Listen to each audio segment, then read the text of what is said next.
Hello and welcome to अनएक्सेस। It's great to have you all. आज का हमारा टॉपिक है थिंक लाइक अ जीनियस। सोचना एक ऐसी सलाहियत है जो इंसान को जानवरों से मुख्तलिफ करती है। सिर्फ यही उनकी जहन की ताकत है जिसकी वजह से वो अशरफुल मखलूकात है और मुख्तलिफ लिविंग ऑर्गेनिज्म स्पीशीज से डिफरेंट है। ये सिर्फ एक वाहिद चीज है जिसका इस्तेमाल करके या तो आप कामयाब हो सकते हैं, अगर इसका आप सही इस्तेमाल नहीं करेंगे तो आपका मुकद्दर सिर्फ और सिर्फ नाकामी है। जहन एक फैक्ट्री है। किस चीज की फैक्ट्री? आपके आइडियाज की, आपके आइडियोलॉजीज की। आइडियोलॉजीज क्या होती है? आपका सोचने, समझने, रहने, उठने, बैठने का तरीका। जिस तरीके से आप किसी चीज को गलत या सही समझते हैं, ये आपकी आइडियोलॉजी डिसाइड करती है। और आइडियाज क्या होते हैं? मुख्तलिफ नए चीजें जो आपके दिमाग में आती हैं, जिनकी बिना पर आप एक अच्छे बिजनेसमैन बन सकते हैं, एक कामयाब और अमीर इंसान बन सकते हैं। तो यही आइडियाज और आइडियोलॉजी ये डिसाइड करेगी कि आप दुनिया में कामयाब होंगे या नाकाम होंगे। हम कोई भी एक्शन लेते हैं, कोई भी काम करते हैं, वो क्यों करते हैं? सबसे पहले हम उसको सोचते हैं। जब हम सोचते हैं तो हमारे अंदर फीलिंग्स पैदा होती हैं और वो फीलिंग्स हमें इस बात पे मजबूर करती हैं कि हम कोई एक्शन लें। और वही एक्शंस हैं हमारे जो ये डिसाइड करेंगी कि हम दुनिया में किस हद तक कामयाब या नाकाम रहेंगे। तो आपके जहन का आपकी कामयाबी और नाकामी में बहुत बड़ा रोल है। कुछ साइंटिस्ट मानते हैं एवरेज इंसान दुनिया में अपना 10% दिमाग का इस्तेमाल करता है। कुछ लोग मानते हैं कि 10% सिर्फ मिथ है। असल में आम इंसान 35% अपना दिमाग इस्तेमाल करता है। हम दोनों में से भी कोई बात मान ले। अगर हम 10% मानते हैं तो इसका मतलब है कि हमारा 90% पोटेंशियल अनयूज्ड है। अगर हम 35% मानते हैं तो हमारा 65% पोटेंशियल अनटैप्ड है। हम दुनिया में जो चीज भी एक्सपीरियंस करते हैं, बेशक वो खुशी हो, गमी हो, गुस्सा हो,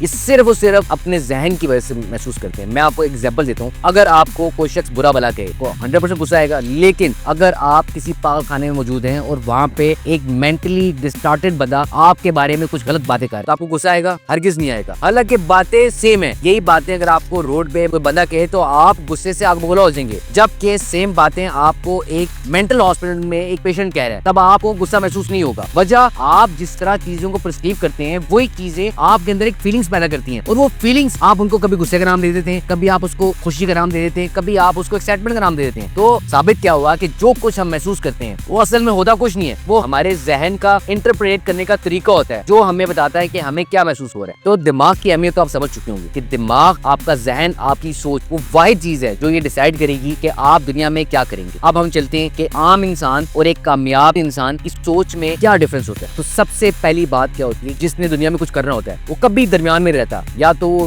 ब्लैक में होगा या व्हाइट में होगा। उसके पास कोई ग्रे एरिया नहीं होता। जैसे अगर आप कोई उसकी बुरी आदत के बारे में पूछेंगे तो वो कभी ये नहीं कहेगा कभी कर लेता हूँ, कभी छोड़ देता हूँ। उसके पास एक क्लियर जवाब होगा। या तो कहेगा हाँ मैं ये काम करता हूँ, या फिर कहेगा नहीं करता। जैसे अगर आप किसी गरीब आदमी से पूछेंगे कि भाई आप सिगरेट पीते हैं, तो पहले तो वो साफ इनकार कर देगा कि जी नहीं मैं तो सिगरेट नहीं पीता, लेकिन बाद में कहेगा कभी कभी मैं एक आधा कष्ट ले लेता हूँ। तो इसका क्या मतलब है कि वो खुद परेशान है, खुद ये समझ नहीं पा रहा कि उसने आपको अपने बारे में क्या बताना है। हालांकि अगर आप यही चीज किसी अमीर और कामयाब आदमी से पूछेंगे, अगर उसके अंदर कोई गलत आदत है तो उसको ओपनली एक्सेप्ट करेगा कि हाँ मैं ये काम करता हूँ, क्योंकि आपकी किसी भी गलत आदत का नुकसान सिर्फ और सिर्फ आपकी जात को रोना है। दूसरा जो फर्क होता है एक कामयाब सोच के अंदर और एक नाकाम सोच के अंदर, वो क्या होता है? फैसले लेने का तरीका। 98% लोग जो नाकाम होते हैं वो सिर्फ और सिर्फ अपना फैसला इमोशन की बेस पे लेते हैं। उनका इस चीज से कोई ताल्लुक नहीं होता कि फैक्ट्स क्या कह रही हैं, फिगर्स क्या कह रही हैं। वो जिस मूड के अंदर, जिस सिचुएशन के अंदर होंगे उसी के हिसाब से फैसले लेंगे। अगर वो खुश होंगे तो वो बड़े बड़े फैसले ले लेंगे जो बाद हो सकता है उनके लिए बड़ी निदामत का बाइस बने। और अगर उनका मूड अच्छा नहीं है, वो किसी गमगीन स्टेट में है या किसी गुस्से की हालत में, तो उनके फैसले लेने का तरीका बिल्कुल डिफरेंट होगा। हालांकि जो कामयाब और अमीर आदमी है वो फैसले सिर्फ और सिर्फ फैक्ट के बेसिस पे लेगा। उसकी मूड्स का, उसके हालात का, उसके फैसलों के ऊपर कोई असर नहीं होता। तीसरा अहम डिफरेंस क्या होता है कि जो नाकाम आदमी, गरीब आदमी होता है, वो अपनी सोच का खुद ही शिकार बन जाता है। कैसे? वो कभी एक चीज सोचता है कि मुझे ये काम करना चाहिए, फिर खुद ही उसके खिलाफ आर्ग्यू करता है कि ये काम मुझे नहीं करना चाहिए, ये काम करूंगा इसके अंदर इतने रिस्क इन्वॉल्व हैं, इससे मुझे इतना नुकसान हो सकता है। हालांकि कामयाब और अमीर आदमी जब कोई फैसला लेता है तो उसको फुल पोटेंशियल के साथ लेता है, फुल सोच समझ के लेता है, तो वो अपनी सोच का खुद शिकार नहीं बनता। इसी तरह आपने भी जब कभी कोई फैसला लेना है तो उसको पूरी सोच समझ के साथ लेना है, और जो आपने फैसला ले लिया है उसके ऊपर आपने डटे रहना है। वो एक बड़ा फेमस कोट है। वो कोट क्या है? I don't take the right decision, I take the decision and then make them right. मतलब वो कहता है कि मैं राइट डिसीजन नहीं लेता हूँ, मैं डिसीजन ले लेता हूँ, उसके बाद उसको राइट साबित करता हूँ। इससे हमें क्या साबित होता है कि जब कभी आपने कोई डिसीजन ले लिया, पहली बात आपने उसको लिया फैक्ट्स एंड फिगर्स की बेसिस पे। अब आपने उस डिसीजन को सही साबित करने में अपनी सारी जान लगा देनी है, ना कि एक प्रोजेक्ट के दरमियान में आके आप उसको छोड़ दें और कोई नया काम स्टार्ट कर दें। आम आदमी भी अपने दिमाग का भरपूर इस्तेमाल करता है, लेकिन गलत जगहों पर। वो गलत जगहें क्या होती हैं? वो उन चीजों के बारे में सोचता रहता है जो कभी हुई नहीं है या कभी उन्होंने होना ही नहीं है। वो उन चीजों के बारे में सोचता रहता है जो उसने माजी में की है। अब माजी में की गई चीजों का कुछ नहीं किया जा सकता, मतलब जो हो गया है सो हो गया है, उसके बारे बारे में सोचकर हम उसे तब्दील नहीं कर सकते। वो जरूर सोचता है इन बातों के बारे में जिन बातों का उसकी जिंदगी से कोई लेना नहीं है। मतलब किसी को बीमार देखता है तो उस बीमारी के बारे में सोचना शुरू कर देता है। वो ये सोचना शुरू करता है कि ये बीमारी मुझे भी लग सकती है, हालांकि एक अनरियल सिचुएशन है जिसके चांसेस बहुत कम है। तो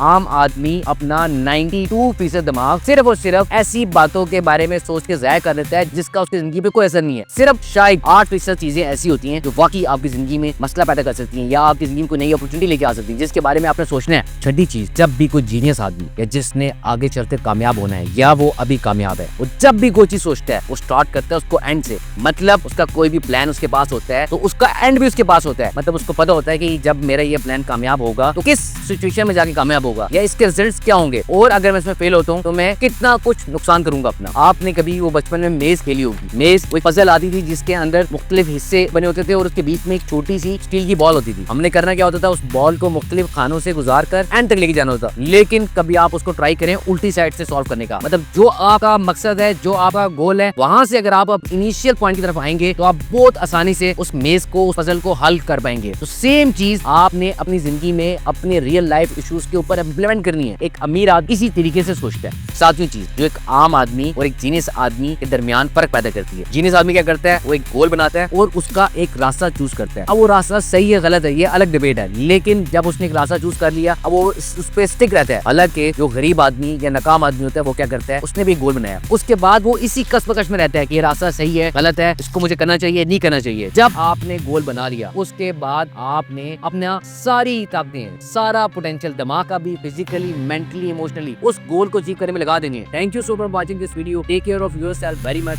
सी you all in the next video with a new topic.